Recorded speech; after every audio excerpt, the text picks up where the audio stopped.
बलिदान। स्तुति तेरी गाते सभी भक्ति में झूम, तुझको करे सम्मान। प्रभु तेरे ही मंदिर में हम चढ़ाते हैं बलिदान। स्तुति तेरी गाते सभी भक्ति में झूम, तुझको करे सम्मान।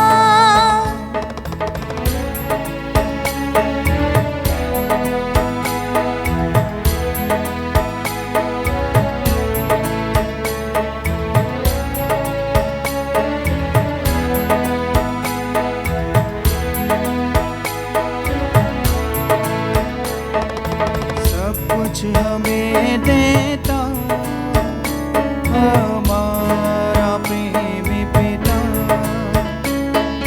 सब कुछ हमें देता हमारा प्रेमी पिता। जीवन के संकट में प्रभु साथ निभाता सदा। जीवन के संकट में प्रभु साथ निभाता सदा। प्रभु तेरे ही मंदिर में हम चढ़ाते हैं बलिदान।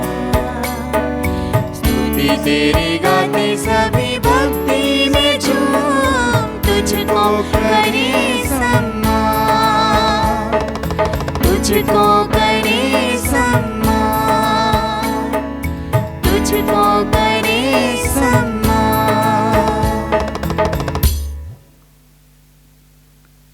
पिता और पुत्र और पवित्र आत्मा के नाम पर आमीन। हमारे प्रभु यीशु क्रिस्त की कृपा, ईश्वर का प्रेम तथा पवित्र आत्मा का सागचर्य आप सबको प्राप्त हो और आपको भी। क्रिस्त यीशु में मेरे प्रिय भाइयों बहनों एवं प्यारे बच्चों, आज हम सभी 40 काल के चौथे इतवार में प्रवेश कर रहे हैं। और 40 काल के इस चौथे इतवार में प्रभु यीशु माता कलीसिया के द्वारा हमें आमंत्रित करते हैं कि हम सभी विश्वासी बने। आज के सुसमाचार में हम सुनेंगे, वचन कहता है ईश्वर संसार को इतना प्यार किया, उसके लिए ईश्वर ने अपने एकलौते पुत्र को अर्पित कर दिया। जो कोई उस पुत्र में विश्वास करें वो अनंत जीवन प्राप्त करेंगे, उनका सर्वनाश नहीं होगा। प्यारियों, प्रभु बुलाता है विश्वासी बनने के लिए, और विश्वास वो साधन है जो हमें अनंत जीवन प्रदान करेगा। कभी कभी हम अविश्वासी बनते हैं अपने जीवन में, अपने गुनाहों के कारण, पापों के कारण हम अपने विश्वास में कमजोर रहते हैं। और आज प्रभु यीशु हमें बुलाता है विश्वासी बनने के लिए। आइए उन क्षणों की याद करें, उन पलों की याद करें जब हम अपने अविश्वास के कारण प्रभु को त्याग दिया है, और सच्चे दिल से प्रभु से माफ़ी मांगें ताकि हम योग्य रीति से इस यूक्रिस्त बलिदान में शामिल हो सकें।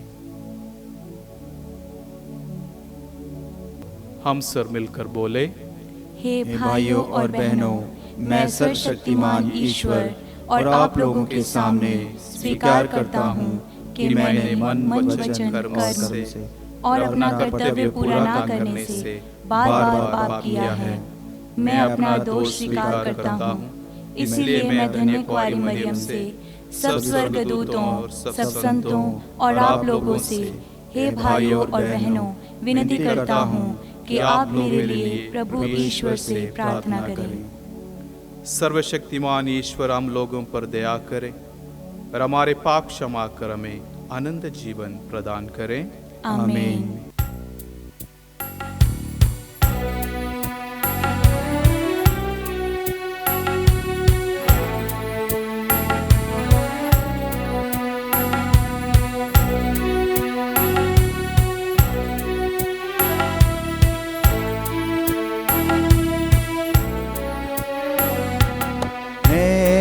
प्रभु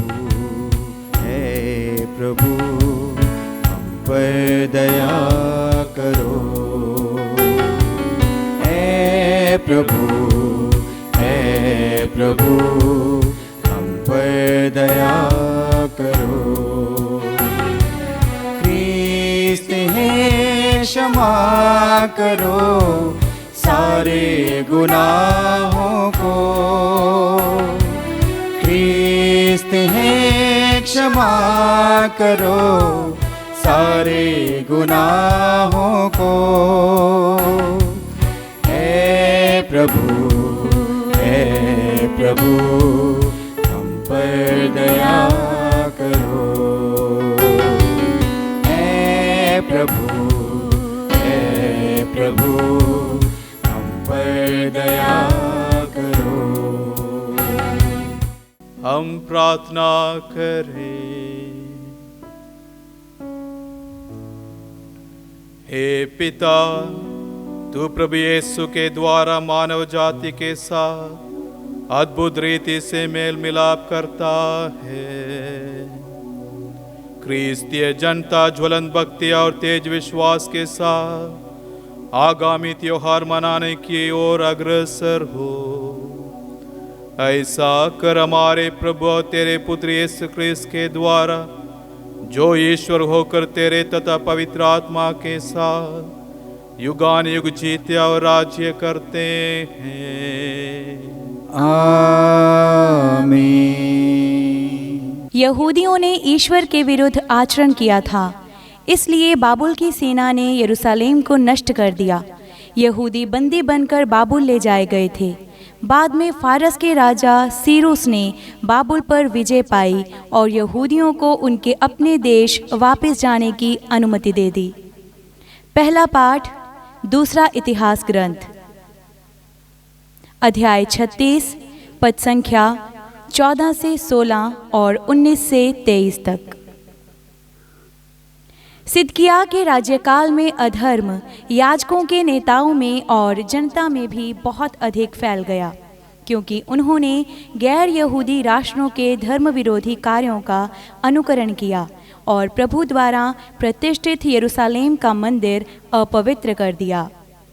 प्रभु उनके पूर्वजों का ईश्वर उनके पास अपने दूतों को निरंतर भेजता रहा, क्योंकि उसे अपने मंदिर तथा अपनी प्रजा पर तरस आता था। किंतु उन्होंने ईश्वर के दूतों का उपहास किया, उसके उपदेशों का तिरस्कार किया और उसके नबियों की हंसी उड़ाई। अंत में ईश्वर का क्रोध अपनी प्रजा पर फूट पड़ा और उससे बचने का कोई उपाय नहीं रहा। बाबुल के लोगों ने ईश मंदिर जलाया, यरूशलेम की चहारदीवारी गिरा दी, उसके सब महलों का आग लगाकर सर्वनाश किया और उसकी सब बहुमूल्य वस्तुएं नष्ट कर दीं। जो लोग तलवार से बच गए उन्हें बंदी बनाकर बाबुल ले जाया गया। वहाँ वे तब तक राजा और उसके वंशजों के दास बने रहे जब तक फारसी लोगों का राज्य स्थापित नहीं हुआ। इस तरह यिर्मयाह के मुख से प्रभु ने जो कहा था वह पूरा हो गया। विश्राम दिन अपवित्र करने के प्रायश्चित के रूप में यहूदा की भूमि उजड़कर 70 वर्षों तक पड़ती पड़ी रहेगी। यिर्मयाह द्वारा घोषित अपनी वाणी पूरी करने के लिए प्रभु ने फारस के राजा सीरूस को उसके शासनकाल के प्रथम वर्ष में प्रेरित किया कि वह अपने संपूर्ण राज्य में यह लिखित राजाज्ञा प्रसारित करे। फारस का राजा सीरूस कहते हैं, प्रभु स्वर्ग के ईश्वर ने मुझे पृथ्वी के सब राज्य प्रदान किए और उसने मुझे यहूदिया के यरूशलेम में एक मंदिर बनवाने का आदेश दिया है। ईश्वर उनके साथ रहे जो तुम लोगों में उसकी प्रजा के सदस्य हैं। वे लोग यरूशलेम की ओर प्रस्थान करें। यह प्रभु की वाणी है। ईश्वर को धन्यवाद।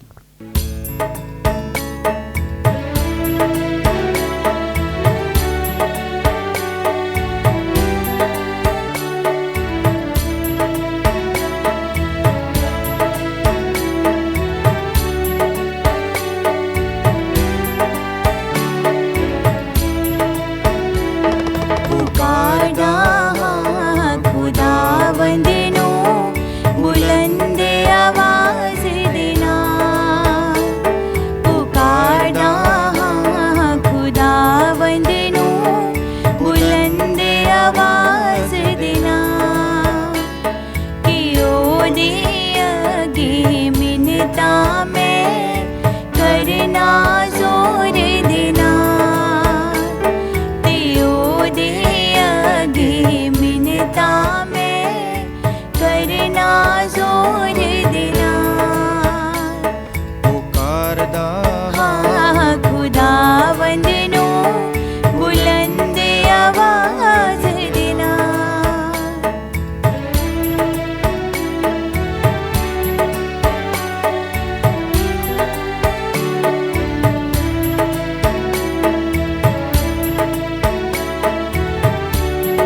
भैया खुदावंद दी दरगाह। मैं खोल के करदा फरियाद खुदावंद दी दरगाह। पियो दे अगे करदा बयान सब दुखां दा। पियो दे अगे करदा बयान सब दुखां दा। पुकारदा खुदावंद नू बुलंद आवाज देना कि ओदे अगे मिन्नता मैं करना जोर देना। ओदे अगे मिन्नता मैं करना जोर देना। पाठ दूसरा। ईश्वर की असीम कृपा ने यीशु मसीह के द्वारा हमारे लिए मुक्तिदाता का द्वार खोल दिया। इसका अर्थ यह नहीं है कि हम इसके बाद कुछ नहीं करना चाहिए। संत पौलुस हमें याद दिलाते हैं कि हमको पुण्य के कार्य करते हुए ईश्वर के बताए हुए मार्ग पर आगे बढ़ना चाहिए। एफिसियों के नाम संत पौलुस का पत्र 2 अध्याय 4 से 10 आयत तक। हम अपने पापों के कारण मर चुके थे, प्रभु की दया ने हमें बचा लिया। ईश्वर की दया अपार है। हम अपने पापों के कारण मर चुके थे, किंतु उसने हमें इतना प्यार किया कि उसने हमें मसीह के साथ जिलाया है। उसकी कृपा ने अपने लोगों का द्वार किया है। उसने यीशु मसीह के द्वारा हम लोगों को पुनर्जीवित किया और स्वर्ग में बैठा दिया। उसने हमको यीशु मसीह में जो दयालुता दिखाई, उसके द्वारा उसने आगामी युगों के लिए अपने अनुग्रह की समृद्धि को प्रदर्शित किया। उसकी कृपा ने विश्वास के द्वारा आप लोगों का उद्धार किया है। यह आपके किसी पुण्य का फल नहीं है, ये तो ईश्वर का वरदान है।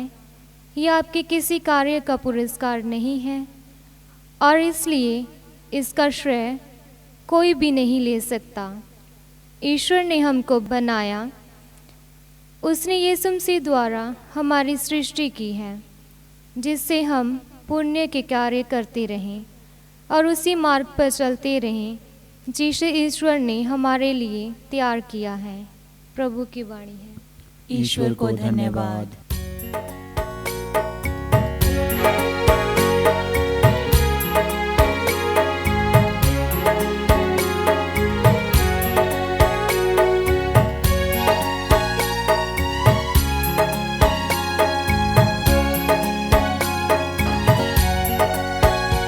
घर घर में अंजील सुनाएंगे, प्यारे यीशु का नाम बताएंगे।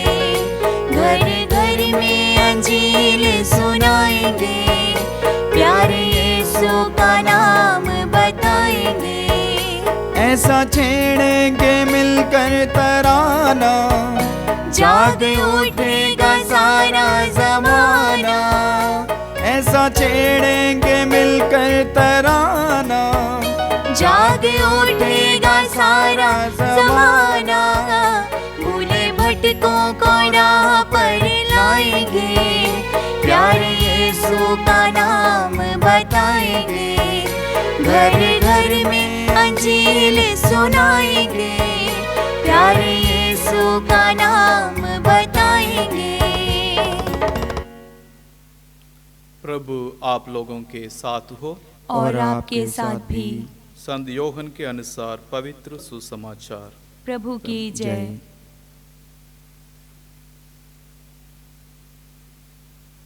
अध्याय 3 वाक्यांश 14 से 21 तक। यीशु ने निकोदेमुस से कहा, जिस तरह मूसा ने मरुभूमि में शाम को ऊपर उठाया था, उसी तरह मानव पुत्र को ऊपर उठाया जाना है, जिससे जो कोई उसमें विश्वास करें वह आनंद जीवन प्राप्त करें।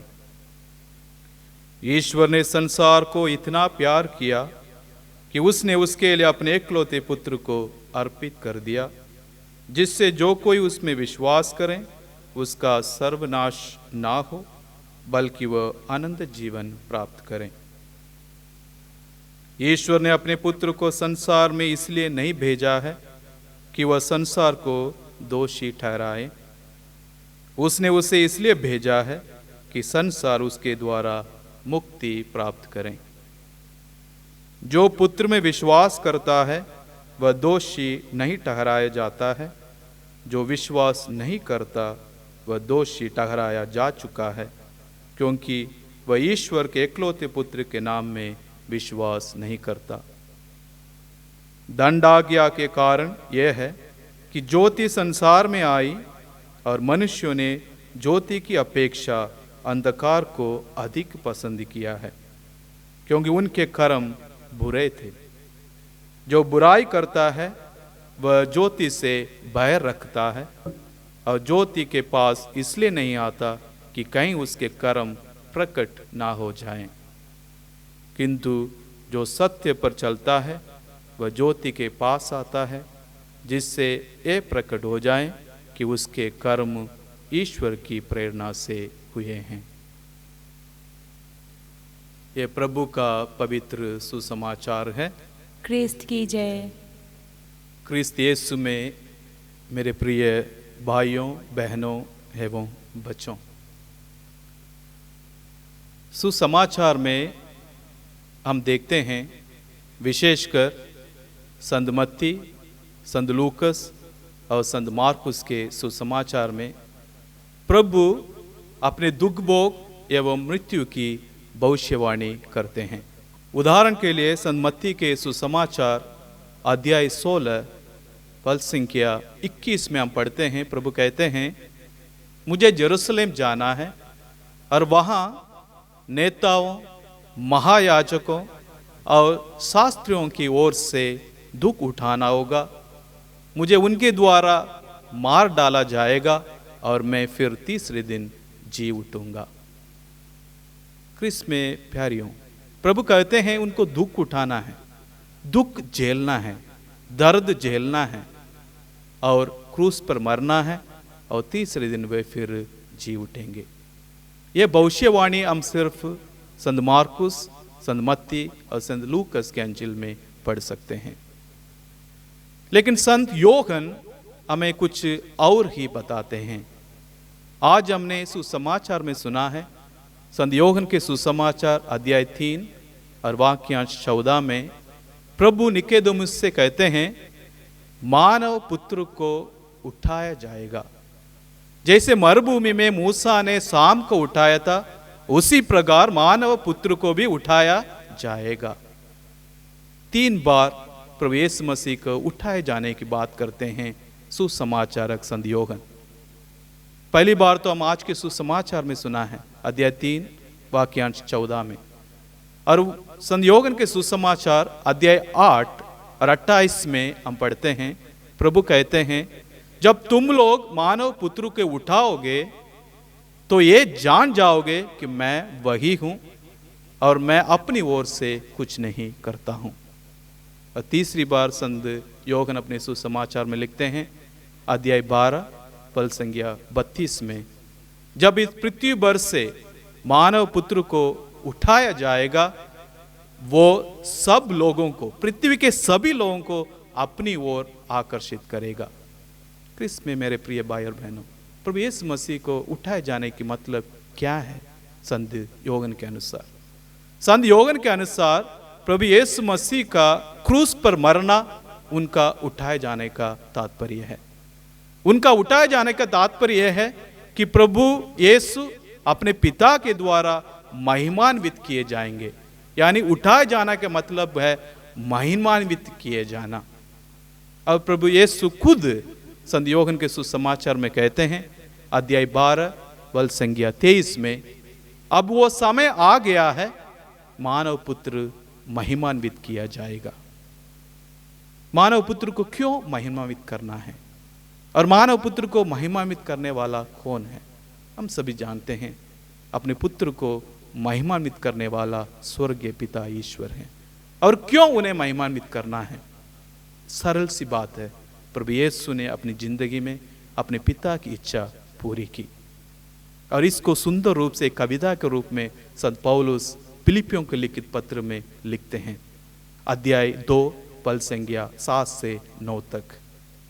प्रभु यीशु ने मनुष्य का धारण कर अपने आप को दीनहीन बनाया है, और अपने आप को दीनहीन बनाने के बाद मरण तक, हाँ, क्रूस के मरण तक अपने पिता के प्रति आज्ञाकारी रहा। और इसके द्वारा वो अपने आप को और अधिक दीनहीन बनाया, और इसलिए ईश्वर ने उन्हें महान बनाया है, उन्हें महिमान्वित किया है, और ऐसा नाम उनको प्रदान किया वो सब नामों से सर्वश्रेष्ठ है। ईश्वर की इच्छा को यीशु ने पूरा किया, और पिता उसके बदले में अपने पुत्र को महिमान्वित किया है। क्रिस्त में मेरे प्रिय भाइयों बहनों एवं बच्चों, हमें एक बात समझना बहुत जरूरी है। इस 40 काल में, इस पवित्र काल में प्रभु यीशु ने कभी भी हमें क्रूस से मुक्ति नहीं किया। ये बात को समझना बहुत जरूरी है। हम अक्सर सोचते हैं प्रभु यीशु ने हमें क्रूस से मुक्ति किया। नहीं, प्रभु यीशु ने हमें क्रूस के द्वारा मुक्ति किया, क्रूस से नहीं मुक्ति किया। हम अपने रोजाना जिंदगी में क्रूस महसूस करेंगे। हमारा हर एक मुसीबत, हमारा हर एक परेशानी, हमारा हर एक मानसिक चिंता, अपनी उदासीनता, उदासी, ये सारे अपने जिंदगी के क्रूस हैं। और हम ये समझकर प्रभु यीशु के पास जाएंगे कि प्रभु ने कहा है, थके मांदे बोझ से दबे हुए तुम सबके सब मेरे पास आओ, मैं तुम्हें विश्राम दूंगा। प्रभु सिर्फ विश्राम देने की बात कही है, कभी भी कहीं भी वचन में ये नहीं लिखा है मैं तुम्हारा बोझ पूर्ण रूप से मिटा दूंगा, क्योंकि वो खुद क्रूस का बोझ उठाकर कलवारी की ओर चल पड़े। वो सिर्फ हमें इस क्रूस को सहने की ताकत देता है, शक्ति देता है। लेकिन क्रूस जो है हर एक क्रिस्तीय जिंदगी का एक हिस्सा है, अंश है। हम हर एक उस क्रूस को उठाकर चलना है, और इस उठाकर चलने की ताकत प्रभु यीशु मसीह आप देता है हमें। और इसलिए प्रभु यीशु वचन में कहा है, अगर मेरा अनुयायी बनना चाहते हो, अगर कोई मेरा अनुसरण करना चाहते हो, तो अपना क्रूस रोज उठाकर मेरे पीछे पीछे जाओ। अगर अपने क्रूस को, अपनी परेशानियों को, कष्टों को, जो भी हैं हमारी परेशानियां, हम इन सब को लेकर प्रभु के पीछे पीछे जाएंगे, क्रिस्त में मेरे प्रिय भाई और बहनों, वही क्रूस को प्रभु सिंहासन में बदल देगा, मुक्ति के सिंहासन में बदल देगा। वो प्रभु का वादा है, और इस पर हमें विश्वास करना है। इसलिए प्रभु यीशु आज हमें विश्वासी बनने के लिए बुला रहे हैं। हम सभी को विश्वासी बनते रहना है। प्रभु यीशु के लिए, अपने प्यार के लिए हमें विश्वासी बनना है।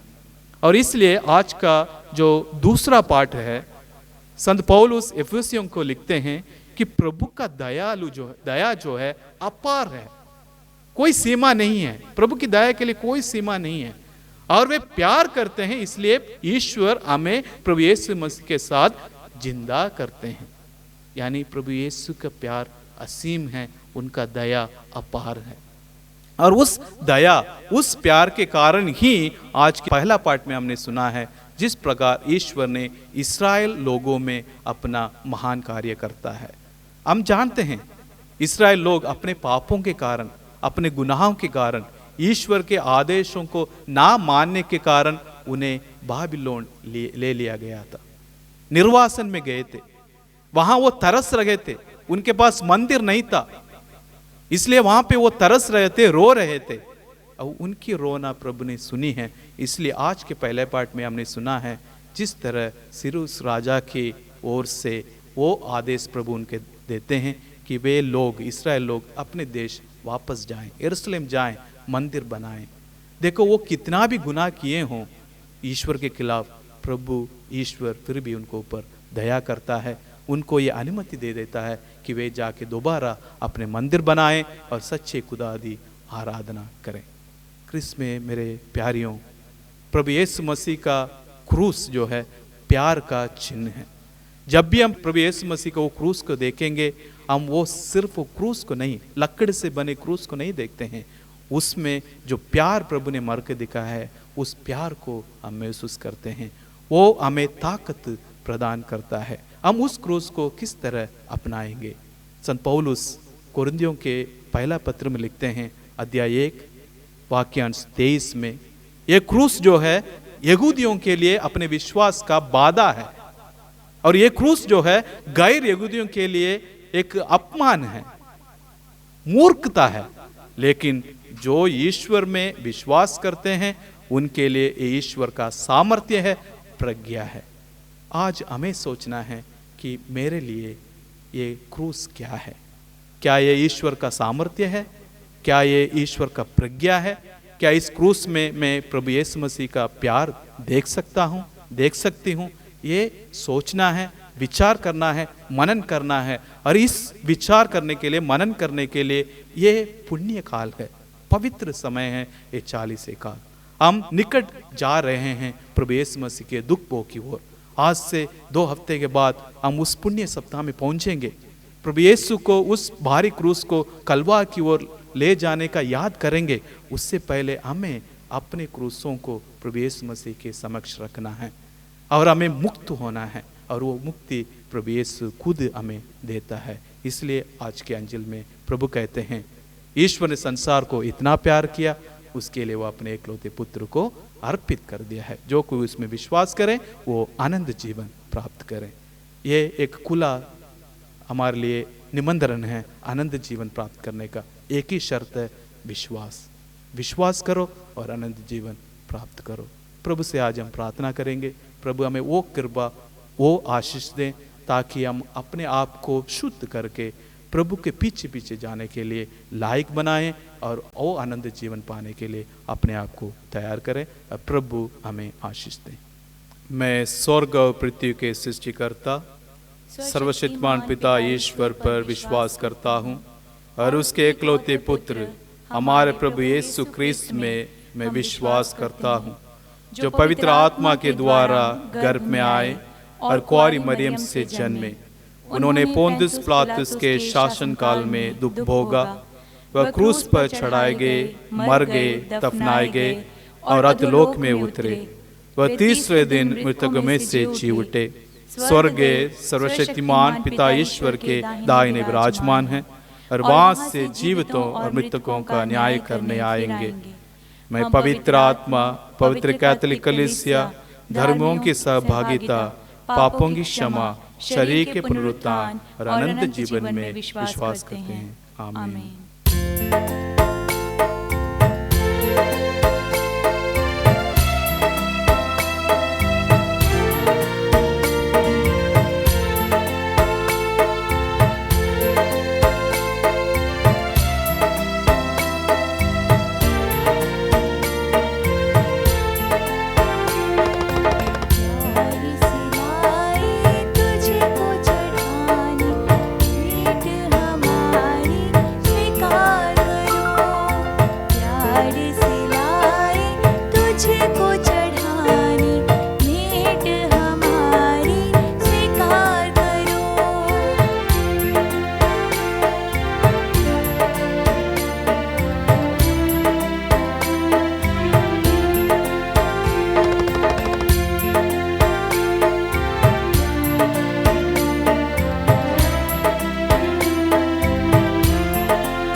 तुझको चढ़ाने भेंट हमारी स्वीकार करो।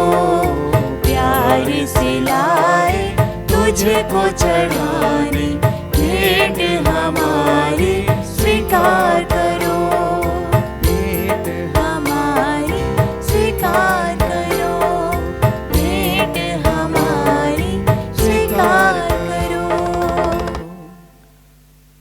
भाइयों और बहनों, प्रार्थना कीजिए कि सर्वशक्तिमान पिता ईश्वर मेरा और आप लोगों का बलिदान ग्रहण करें। प्रभु अपने नाम की स्तुति तथा महिमा के लिए और हमारे तथा अपनी समस्त पवित्र कलीसिया के लाभ के लिए अपने हाथों से ये बलिदान ग्रहण करें। हे प्रभु, हम आनंद से उपहार चढ़ाते हैं जो आनंद जीवन के लिए हमारे औषधि है। हम श्रद्धा पूर्वक इनका समादर करें तथा विश्व की मुक्ति के लिए इन्हें चढ़ाए। ये हमारी विनती है हमारे प्रभु क्रिस्त के द्वारा। आमीन। प्रभु आप लोगों के साथ हो और आपके साथ भी। प्रभु में मन लगाइए। हम प्रभु में मन लगाए हुए हैं। हम अपने प्रभु परमेश्वर को धन्यवाद दें। यह उचित और आवश्यक है। हे पूज्य पिता, यह परम उचित है, हमारा कर्तव्य तथा कल्याण है कि हम सदा सर्वत्र अपने प्रभु क्रिस्त के द्वारा तुझे धन्यवाद दें। इन्होंने अंधकार में भटकते मानव के समक्ष शरीर धारण का रहस्य प्रकट कर उसे विश्वास का दिव्य आलोक प्रदान किया। इन्होंने आदम के पतन के कारण पाप की दास्ता में जन्म लेने वालों का पाप कलंक स्नान संस्कार के द्वारा मिटाकर उन्हें अपने दत्तक पुत्र पुत्रियां बना लिया है। इस कारण आकाश और पृथ्वी नूतन गान से तेरी आराधना करते हैं और हम भी असंख्य स्वर्गदूतों के संग तेरे यश की घोषणा करते हैं।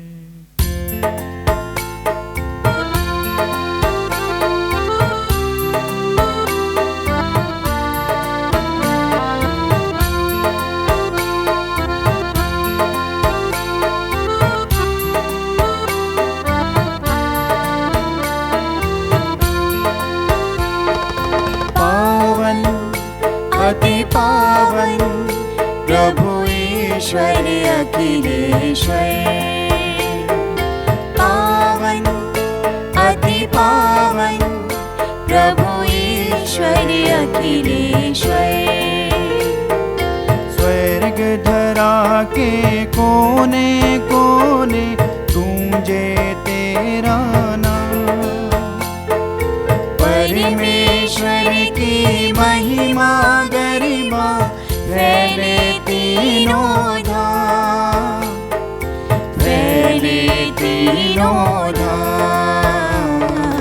पावन अति पावन प्रभु ईश्वर अखिलेश्वर।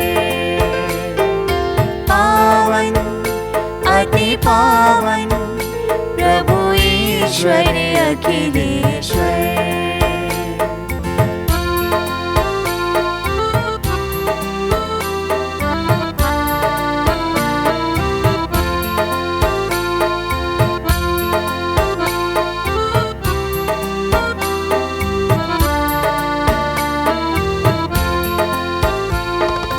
धन्य है वह जो आता है परमेश्वर के नाम। परमेश्वर की महिमा गरिमा फैले तीनों धाम। फैले तीनों धाम। पावन अति पावन प्रभु ईश्वर अखिलेश्वर। पावन अति पावन प्रभु ईश्वर अखिलेश्वर।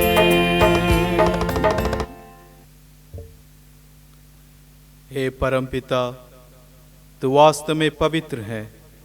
यह उचित है कि तेरी समस्त सृष्टि तेरा गुणगान करें, क्योंकि अपने पुत्र हमारे प्रभु यीशु क्रिस्त के द्वारा और पवित्र आत्मा की शक्ति से तू सभी प्राणियों को जीवन तथा पवित्रता प्रदान करता है।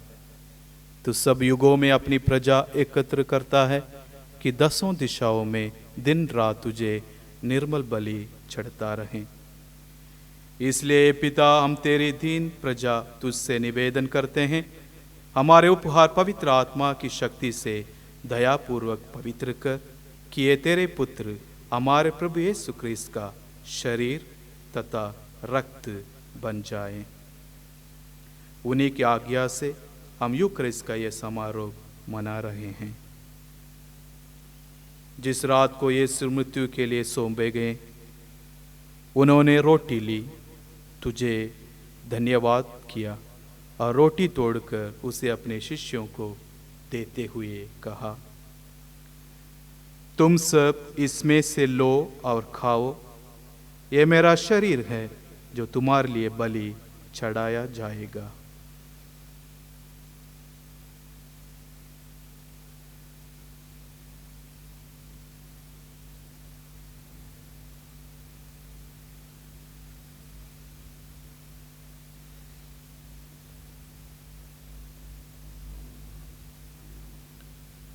इसी भांति भोजन के बाद उन्होंने कटोरा लिया, तुझे धन्यवाद देते हुए तेरा स्वतन किया और उससे अपने शिष्यों को देते हुए कहा, तुम सब इसे लो और पियो, ये मेरा रक्त का कटोरा है, नवीन और अनंत व्यवस्थान का रक्त, जो तुम्हारे और बहुतों के पापों की क्षमा के लिए बहाया जाएगा।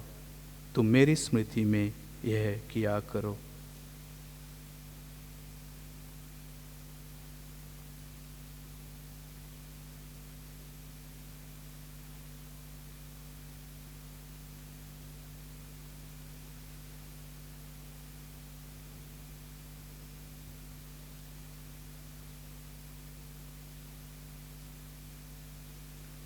ये है हमारे विश्वास का रहस्य। क्रिस्त मर गए, क्रिस्त जी उठे, क्रिस्त महिमा के साथ फिर आएंगे। हे परमपिता, हम तेरे पुत्र के मुक्तिप्रद दुख भोग, प्रताप में पुनरुत्थान और स्वर्गारोहण का स्मरण करते हैं तथा पुनरागमन की बाट चाहते हैं। हम तुझे धन्यवाद देते हुए इस जीवंत और पावन बलि चढ़ाते हैं।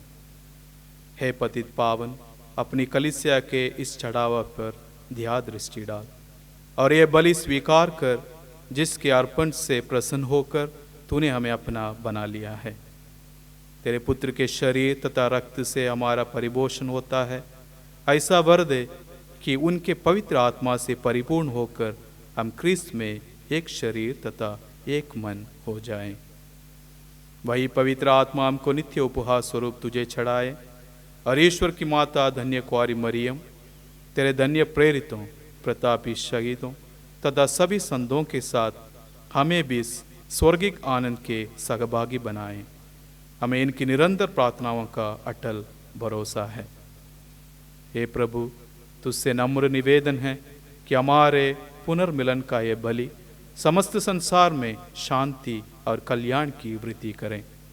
अपने सेवक संत पिता फ्रांसिस, हमारे धर्माध्यक्ष फ्रैंको और एग्नेलो, सभी धर्माध्यक्षों, याचकों तथा इस पृथ्वी पर समस्त यात्री कलीसिया को विश्वास तथा प्रेम में दृढ़ रखने की कृपा कर। हे पिता, हम तेरी सेवा में उपस्थित अपनी प्रजा की याचनाएं कृपा पूर्वक स्वीकार कर, दया और प्रेम से प्रेरित होकर तो अपने सभी पुत्र पुत्रियों को वे जहाँ कहीं भी हों अपने साथ एक बना ले। हे प्रभु, हमारे मृत भाई बहनों को अपने राज्य में प्रवेश पाने दे और उन सबको भी जो तेरी सेवा करते हुए परलोक सिधार चुके हैं। हम लोग भी वहीं पहुंचने की आशा करते हैं कि हम सब एक साथ तेरी महिमा के दर्शन से अनंत काल तक तृप्त होते रहें। हमारे प्रभु क्रिस्त के द्वारा, जिनसे संसार को सभी शुभ दान प्राप्त होते हैं।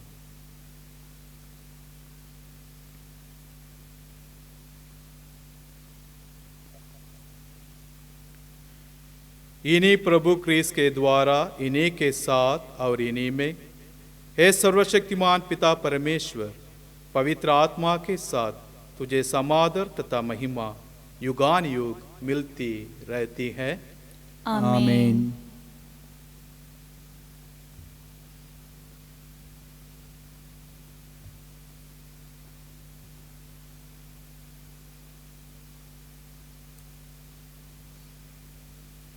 हम सब मिलकर पिता परमेश्वर से अपने पापों की क्षमा याचना करें और अपने अपराधियों को क्षमा करने की कृपा मांगें। हे हमारे पिता जो स्वर्ग में है, तेरा नाम पवित्र किया जाए, तेरा राज्य आए, तेरी इच्छा जैसे स्वर्ग में है वैसे पृथ्वी पर भी पूरी हो। हमारा प्रतिदिन का आहार आज हमें दे, और हमारे अपराध हमें क्षमा कर जैसे हम भी अपने अपराधियों को क्षमा करते हैं, और हमें परीक्षा में ना डाल परंतु बुराई से बचा। हे प्रभु, हम तुझसे प्रार्थना करते हैं, सभी बुराइयों से हमें बचा और इस जीवन में हमें कृपा पूर्वक शांति प्रदान कर। हम तेरी दया से सदा पाप से दूर और हर विपत्ति से सुरक्षित रहें और उस दिन की प्रतीक्षा करते रहें जब हमारे मुक्तिदाता यीशु ख्रीस्त फिर प्रकट होकर हमारी मंगलमय आशा पूरी करेंगे। क्योंकि तेरा राज्य, तेरा सामर्थ्य और तेरी महिमा अनंत काल तक बनी रहती है। हे प्रभु यीशु ख्रीस्त, तूने अपने प्रेरितों से कहा है, मैं तुम्हारे लिए शांति छोड़ जाता हूँ, अपनी शांति तुम्हें प्रदान करता हूँ। तू हमारे पापों पर नहीं, अपनी कलीसिया के विश्वास पर दृष्टि डाल और उसे शांति तथा एकता प्रदान कर। आमीन। प्रभु की शांति सदा आप लोगों के साथ रहें और आपके साथ भी। परस्पर प्रेम भाव रखिए। हे ईश्वर के मेमने, तू संसार के पाप हर लेता है, हम पर दया कर।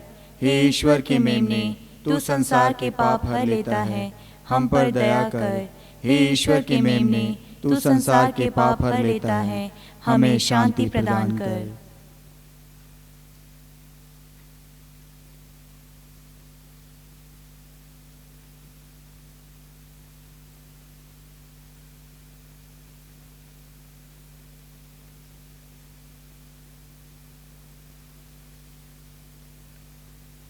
देखिए ईश्वर का मेमना जो संसार के पाप हर लेता है। धन्य हैं वे जो प्रभु के बोझ में बुलाए जाते हैं। हे प्रभु, मैं इस योग्य नहीं हूँ कि तू मेरे यहाँ आए, किंतु एक ही शब्द कह दे और मेरी आत्मा चंगी हो जाएगी।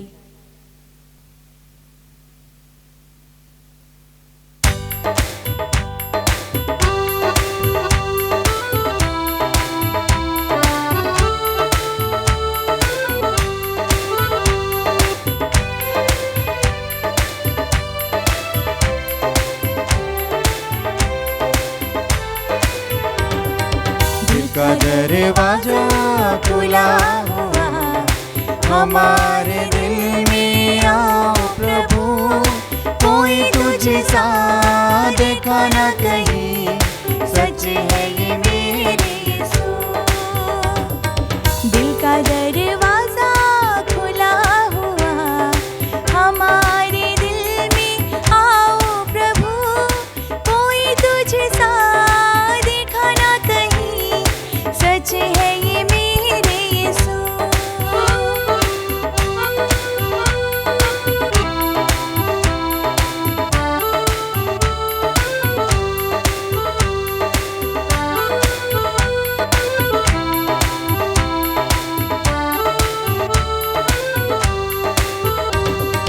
तेरी ही दया से चले जहाँ, तेरा नजारा कहाँ कहाँ, तेरी ये ज़मीं आसमां, सबका है तुम्हें मेहरबान।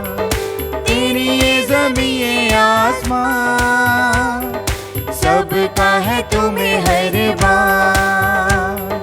दिल का दरवाजा खुला हुआ, हमारे दिल में आओ प्रभु, कोई तुझ सा देखा न कहीं, सच है ये मेरे यीशु। दिल का दरवाजा खुला हुआ, हमारे दिल में आओ प्रभु, कोई तुझ सा देखा न कहीं, सच है ये मेरे यीशु। सच है ये मेरे यीशु, सच है ये मेरे यीशु। हम प्रार्थना करें। हे ईश्वर, इस संसार में आने वाले प्रत्येक मनुष्य को ज्योति प्रदान करता है। तू अपनी कृपा के आलोक से हमारा हृदय ज्योतिर्मय कर दे कि हमारे विचार सदा तेरे योग्य हों और हम सच्चे हृदय से तुझे प्यार करें। हम ये प्रार्थना करते हैं अपने प्रभु क्रिस्त के द्वारा। आमीन। प्रभु की आशीष के लिए अपना सर झुकाएं। हे परमेश्वर, अपने प्रार्थियों पर दया दृष्टि कर तथा दुर्बलों को सबल बना दे। इस मर्त्य लोक के अंधकारमय पथ पर अपने प्रकाश से हम यात्रियों का मार्गदर्शन कर। इस तरह तेरी कृपा से सभी बुराइयों से मुक्त होकर हम परम ज्योति तक पहुंच सके। हमें ये वर दे हमारे प्रभु क्रिस्त के द्वारा।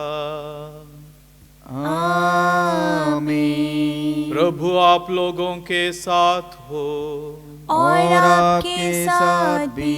सर्वशक्तिमान ईश्वर पिता और पुत्र और पवित्र आत्मा आप लोगों को आशीर्वाद प्रदान करे। आमीन। आप लोग विदा ले, ये मिसा समाप्त हुआ। ईश्वर को धन्यवाद।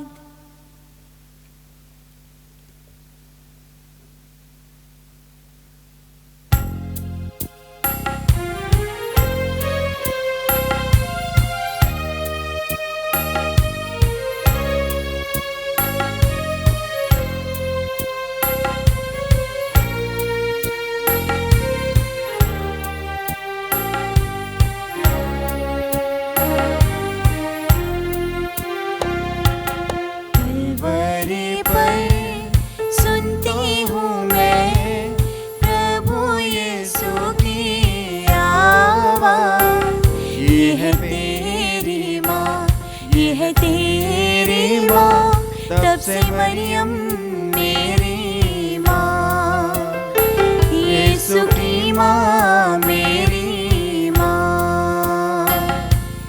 कलवरी पर सुनती हूँ मैं प्रभु यीशु की आवाज़। ये है तेरी माँ, ये है तेरी माँ, तब से मरियम मेरी यीशु की माँ मेरी माँ।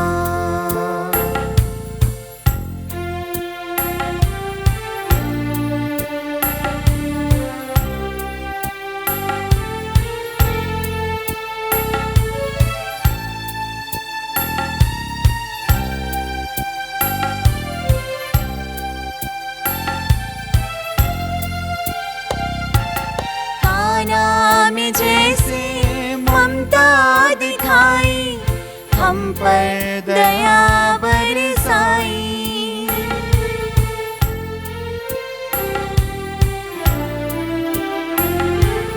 काना में जैसे ममता दिखाई, हम पर दया बरसाई।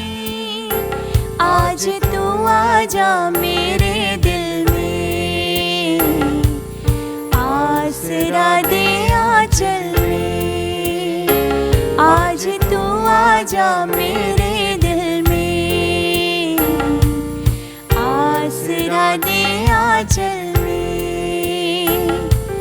कलवरी पर सुनती हूँ मैं प्रभु यीशु की आवाज़। ये है तेरी माँ, ये है तेरी माँ, तब से मरियम